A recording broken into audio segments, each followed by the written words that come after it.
বিএনপিতে কি এমন হবে প্রবীণরা জোট বাঁধবে, তরুণদের বিরুদ্ধে দাঁড়াবে, এক পক্ষ কি জিতে যাবে? তরুণদের জনপ্রিয়তা কি ছাড়িয়ে যাবে প্রবীণদের থেকেও? সময় বদলায়। আওয়ামী লীগেও একসময় অপাংক্তেয় হয়ে উঠেছিলেন কামাল হোসেন, তোফায়েল আহমেদ, আমির হোসেন আমুরা। সেই ঘটনা কি বিএনপিতেও ঘটবে? সরকারের বছর না ঘুরতেই সামনে চলে আসবেন তরুণ নেতারা, আর পেছন থেকে আস্তে আস্তে সরে যাবেন প্রবীণরা। ভারতের একটি ঘটনা নতুনভাবে আলোচনায় আসছে।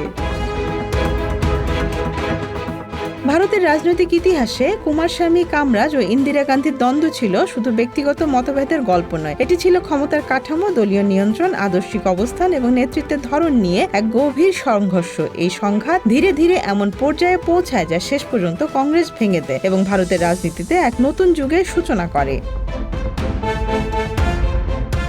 শুরুটা ছিল সম্পূর্ণ বিপরীত বাস্তবতায়। জওহরলাল নেহরুর মৃত্যুর পর 1964 সালে কংগ্রেসে যখন নেতৃত্বের সংকট তৈরি হয়, তখন কামরাজ হয়ে ওঠেন সবচেয়ে প্রভাবশালী সংগঠক। তার কৌশলে প্রথমে লাল বাহাদুর শাস্ত্রী প্রধানমন্ত্রী হন, কিন্তু 1966 সালে শাস্ত্রীর আকস্মিক মৃত্যুর পর আবারও প্রশ্ন ওঠে কে নেতৃত্ব দেবেন দেশকে। এই সময়ে কামরাজ একটি হিসেবে সিদ্ধান্ত নেন। তিনি জানতেন মোরারজি দেশাই যদি প্রধানমন্ত্রী হন তাহলে তাকে নিয়ন্ত্রণ করা কঠিন হবে এবং সিন্ডিকেটের প্রভাব কমে যাবে। তাই আপাতদৃষ্টিতে নরম ও অভিজ্ঞতা কম মনে করা ইন্দিরা গান্ধীকে সামনে আনা হয়। কামরাজ সহ সিন্ডিকেট ভেবেছিল তারা পর্দার আড়াল থেকে ক্ষমতা পরিচালনা করবেন আর ইন্দিরা হবেন মুখ মাত্র, কিন্তু এখানে ছিল তাদের সবচেয়ে বড় ভুল হিসাব।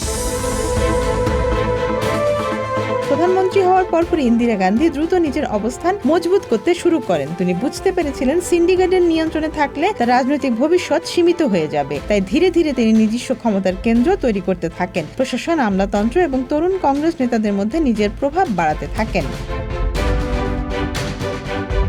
প্রথম বড় সংঘর্ষ দেখা দেয় অর্থনৈতিক নীতিতে। 1966 সালে ভারতীয় মুদ্রার অবমূল্যায়নের সিদ্ধান্ত নেন ইন্দিরা। এই সিদ্ধান্ত নেওয়ার আগে কামরাজ বা সিন্ডিকেটের সঙ্গে কার্যত কোনো আলোচনা করা হয়নি। এতে প্রবীণ নেতারা ক্ষুব্ধ হন। তারা মনে করেছিলেন এটি শুধু অর্থনৈতিক সিদ্ধান্ত নয়, এটি তাদের কর্তৃত্বকে চ্যালেঞ্জ করার একটি ইঙ্গিত। তবে সংঘাত তখনও প্রকাশ্যে বিস্ফোরিত হয়নি, কারণ সামনে ছিল 1967 সালে সাধারণ নির্বাচন। এই নির্বাচনে কংগ্রেসের ফলাফল ছিল হতাশাজনক। একাধিক গুরুত্বপূর্ণ রাজ্যে তারা ক্ষমতা হারায়, এমনকি কামরাজ নিজেও নির্বাচনে হেরে যান, যা তার রাজনৈতিক জীবনে এক বড় ধাক্কা। এই ফলাফলের পর কংগ্রেসের অভ্যন্তরীণ দ্বন্দ্ব আর চাপা থাকেনি। সিন্ডিকেট চাইছিল দলীয় সিদ্ধান্ত তাদের নিয়ন্ত্রণে রাখতে, অন্যদিকে ইন্দিরা চাইছিলেন স্বাধীনভাবে সরকার পরিচালনা করতে। দুই পক্ষের মধ্যে বিশ্বাসের সংকট চরমে পৌঁছায়।